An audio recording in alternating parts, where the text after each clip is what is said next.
dia, boa tarde, boa noite. Espero que vocês estejam bem, alunos. Vamos dar continuidade nos nossos estudos gramaticais. Na nossa aula de hoje, no nosso encontro de hoje, nós vamos dar continuidade à morfologia. E dentro desse estudo de morfologia, nós vamos ressaltar a importância do adjetivo. Aqui em minha lousa manual. O adjetivo, pessoal, ao contrário do que dizem, serve para dar uma qualidade, não é só uma qualidade que ele dá.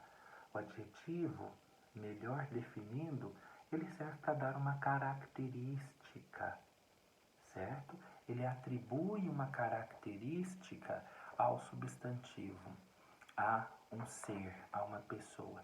É muito interessante deixar claro que não é só essa a função do adjetivo, não tem só esse estudo, o adjetivo, porque às vezes, equivocadamente, nós pensamos que simplesmente a classe de adjetivo é muito fácil. Eu simplesmente dou uma característica, o menino é mau. Quem é mau? Menino. Esse mau, então, está dando característica ao substantivo menino. E não é assim. O adjetivo é muito além. Ele tem classificações, ele tem subclassificações até mesmo parecidas com o substantivo.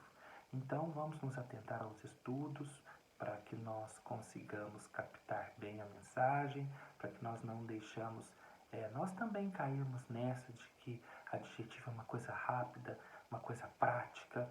Não estou dizendo também que é difícil, não. Só estou dizendo que ela é sensível, que ela é delicada, que ela precisa de estudos, que ela precisa de profundidade e sensibilidade também para ser estudada, tá bom?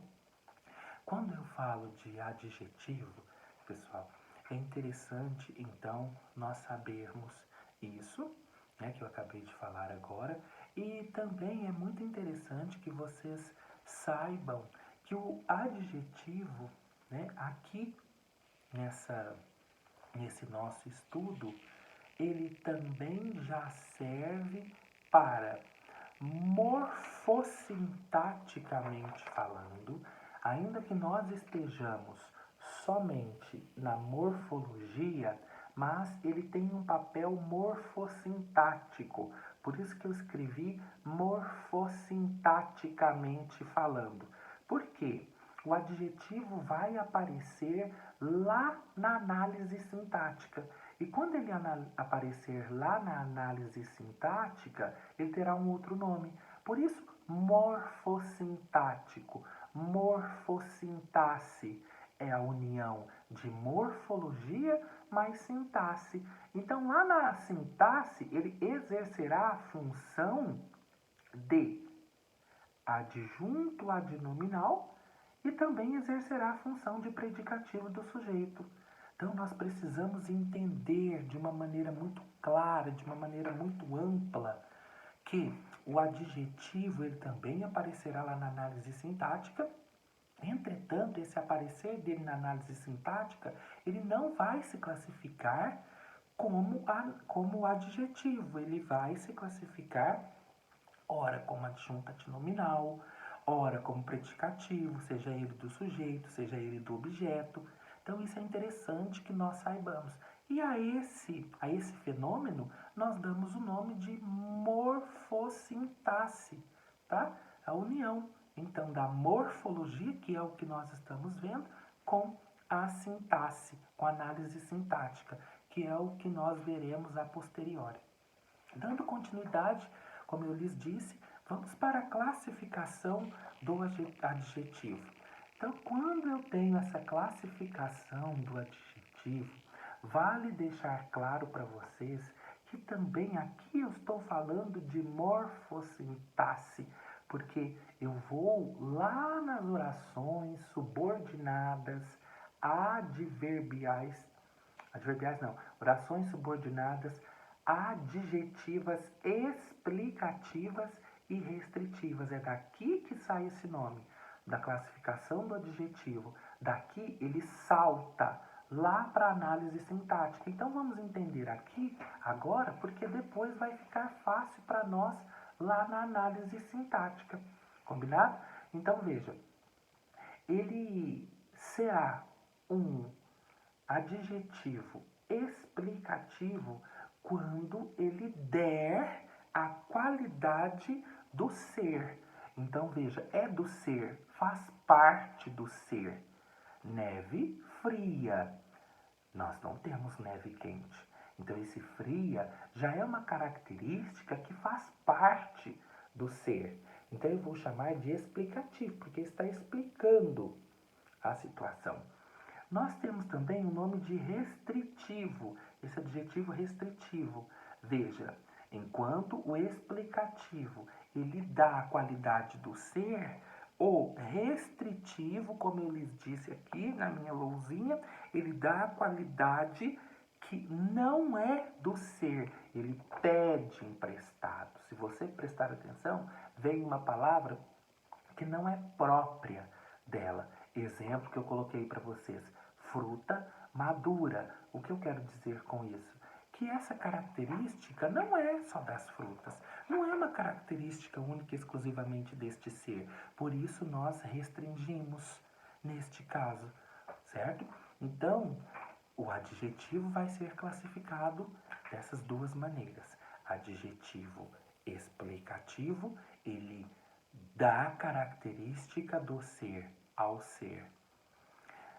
Adjetivo restritivo, ele dá a característica que não é do ser. Depois, formação do adjetivo. Formação do adjetivo é como eu disse para vocês no começo, né? O adjetivo se assemelha ao substantivo, os estudos são próximos. O adjetivo simples, o que será esse adjetivo simples? Ele será formado por apenas um radical, ou seja, uma única palavra. Então aí eu tenho brasileiro, escuro, magro, eu tenho um radical apenas.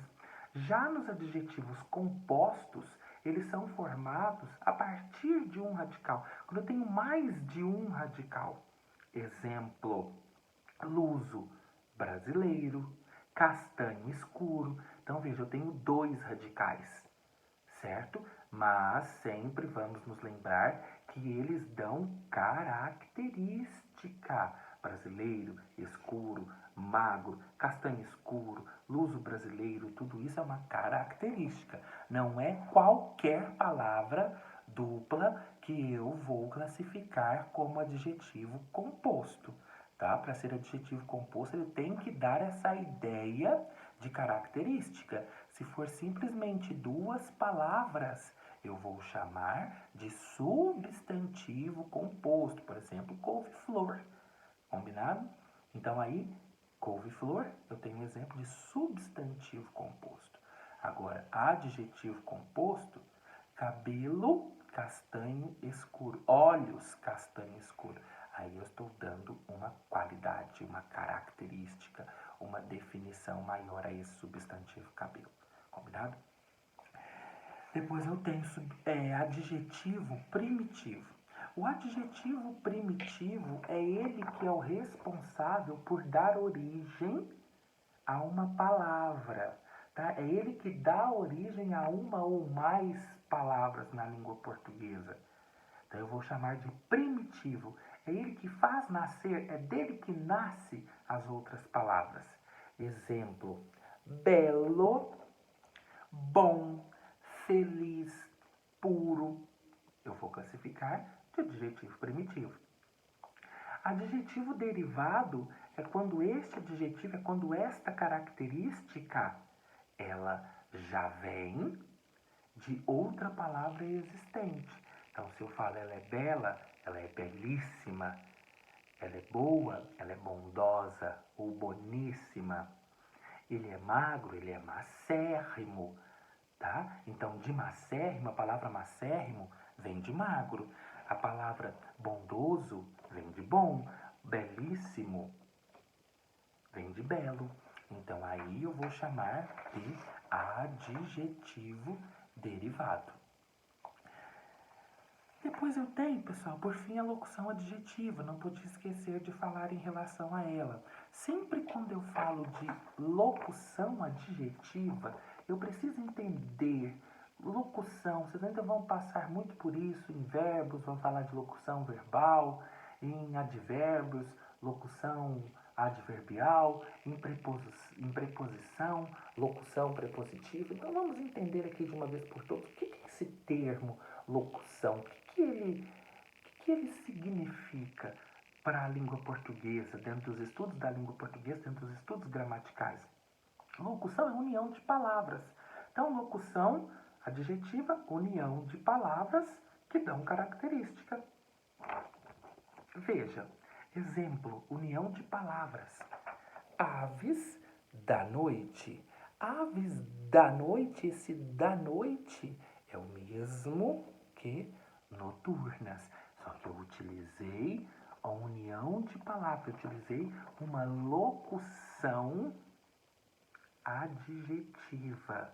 A mesma coisa aqui. Paixão sem freio. Esse sem freio equivale a desenfreado. Então, pessoal, veja vocês como que é extenso, né? Como eu já disse a vocês no começo que o estudo do adjetivo é muito extenso. Então, não é simplesmente dizer serve para dar uma característica, serve para dar uma qualidade. Então, não se esqueçam disso. Por quê?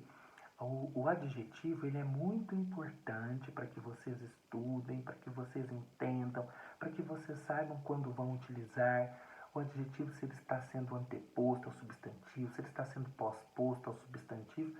Tudo isso é interessante que vocês saibam, até mesmo para que tenham uma boa produção textual. Um bom texto, um texto de qualidade, um texto escrito de uma maneira escorreita vai fazer com que seu texto se destaque, seu texto flua de uma maneira adequada, de uma maneira que prevaleçam as competências necessárias para a aprovação dessa sua redação e somente, repito, somente vai fazer com que a gramática tenha vida se ela for inserida ao texto. Muito obrigado por vocês terem me assistido. Muito bom esse espaço para nós trocarmos algumas ideias. Não deixem de fazer os exercícios propostos, não deixem de fazer os exercícios solicitados que vocês fazem para o vestibular, para concurso, enfim, para a vida de vocês. Vocês vão perceber ao longo do tempo que estudar gramática, por mais que algumas pessoas dizem que é difícil, mas quem tem a língua portuguesa, quem tem a gramática a seu favor, abre pontes, abre vidas, abre aprovações para o vestibular. Muito obrigado.